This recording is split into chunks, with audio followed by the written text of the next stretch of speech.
সিইসির সাথে বৈঠকের পর ব্রিফ করছেন স্থায়ী কমিটির সদস্য নজরুল ইসলাম খান। আমরা যুক্ত হচ্ছে ব্রিফিংয়ে। হু আর ইউ?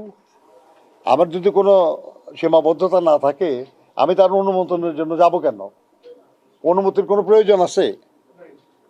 তাহলে ওনার প্রথম কথার সঙ্গে দ্বিতীয় কথা তো বললো না। আরো গুরুত্বপূর্ণ যেটা, সেটা হলো যে আপনার কাছে জানতে চাইছে কি এটা? আপনার কাছে তো কেউ জানতে চায় নাই। কেউ কি কথা বলেছে যে ঢাকা বিমানবন্দর দিয়ে এই পরিমাণ টাকা কেমনে গেল, আপনারা কি করছেন? আপনারা কেউ জিজ্ঞাসা করছেন? কোনো সাংবাদিক, কোনো জনগণ, কেউ আর কি এখন পর্যন্ত শুনি নাই। তাহলে তার অতি উৎসাহ নিয়ে এই কথাটা বলার দরকার হলো কেন?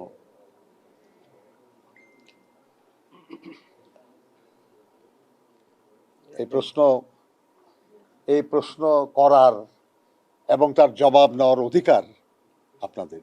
ডোমেস্টিকে কাস্টমসের কোনো ব্যাপার নেই আপনারা জানি যে ডোমেস্টিক ফ্লাইটে এখানেও তো কোনো কাস্টম চেকিংও হয় না, তাই না? তো কিসের জন্য ওনার বলা লাগবে? এবং উনি হলেন নির্বাহী পরিচালক শাহজালাল বিমানবন্দর। মানে কেউ জানতে চাইল না নিজের উদ্যোগে এই ল্যাঙ্গুয়েজে যে ঠাকুরগাঁও জেলা জামায়াতের আমিরকে টাকা বহনের অনুমতি দেওয়া হয়।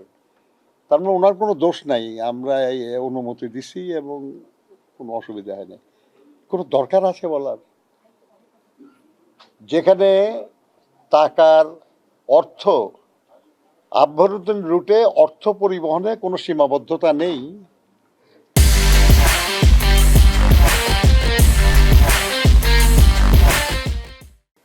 সেখানে অনুমতি দিল কে, কেন দিল, কেন অনুমতি চাওয়া হলো, কিছুই তো বোঝা গেল না। আমরা এই ব্যাপারগুলি ফিসি, বুঝতে কষ্ট হয়। আমরা একটা জটিল সময়ে যাচ্ছি। আমাদের প্রতিপক্ষ খুব দুর্বল না। যারা দীর্ঘদিন দেশ শাসন করেছে তাদের প্রচুর বেনিফিশিয়ারি আছে এখানে, যারা এই নির্বাচনটাকে বানচাল করার চেষ্টা করতে পারে। আমাদের দেশের ভেতরেও যারা বিজয় সম্পর্কে যাদের দুশ্চিন্তা আছে কিংবা পরাজয় সম্পর্কে যারা নিশ্চিত, তারাও অনেকেই চেষ্টা করতে পারে নির্বাচনটাকে বাধাগ্রস্ত করার। সেরকম সময়ে কোনো ব্যক্তি, কোনো প্রতিষ্ঠান যেন নির্বাচনের বিরুদ্ধে কোনো অবস্থান না নেয়, এটি তো প্রত্যাশিত। যদি কেউ নেয়, আমরা তাদেরকে জনগণের প্রতিপক্ষ বলে বিবেচনা করি। আপনার তাকে ওখানে জিজ্ঞাসা করেন নাই আপনারা যে ওনাদের এই যে টাকা সহ এটা বিএনপির কোনো নেতা ধরছে না পুলিশ কিংবা অন্য কোনো প্রতিনিধিরা ধরছে? জিজ্ঞাসা করছেন আপনারা? কি বলছে তারা? আরে ভাই, ষড়যন্ত্র করবো কি? কি মুশকিলের ব্যাপার।